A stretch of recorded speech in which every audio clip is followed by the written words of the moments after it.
Gacy Part 4, December 1978. After 10 days of surveillance, investigators entered John Wayne Gacy's house. The odor coming from beneath the floor was impossible to ignore. Detectives started digging in the clay under the house. Within minutes, a shovel struck flesh. One body, then another. The crawl space was no longer a rumor, it was a burial ground. Over the next 48 hours, 11 bodies were found. Gacy blamed former employees, but as the count rose, his stories collapsed. When the crawl space filled, he dumped more victims into the Des Plaines River. Asked why, he said simply, "The crawl space was full."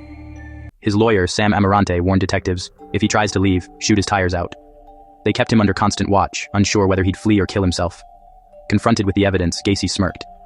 When pressed for a number, he said, "I suppose 45 sounds like a good number." He wasn't confessing, he was mocking them, still playing for control. When the digging stopped, 33 victims had been recovered, 29 from under his house, 4 from the river. Some remain unnamed even today. The crawl space had become a map of forgotten lives.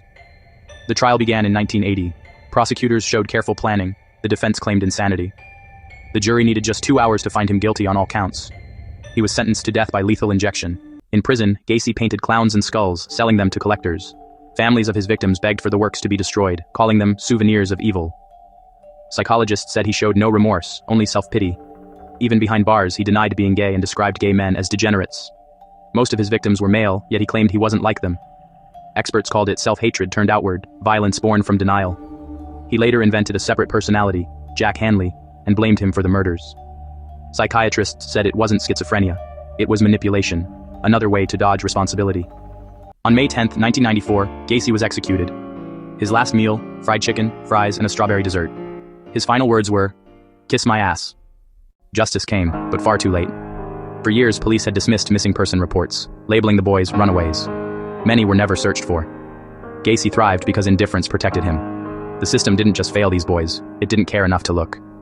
In 2011, Cook County reopened evidence boxes and began DNA testing on the unidentified remains. New identities emerged, most recently in 2021, 43 years after he vanished, Francis Wayne Alexander. 5 victims still have no names.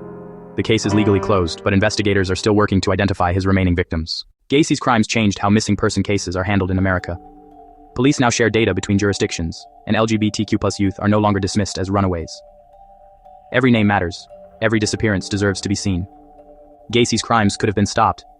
He slipped through cracks built by indifference, bureaucracy, and prejudice. Every unchecked file, every ignored mother, every runaway label kept him free. The system didn't just fail once, it failed 33 times. Don't forget to like, comment, share, and subscribe. It really helps keep me motivated to make more of these videos. These stories are for entertainment, but I always aim to stay factual and as accurate as possible. Stay curious, stay safe, and as always, stay spooky.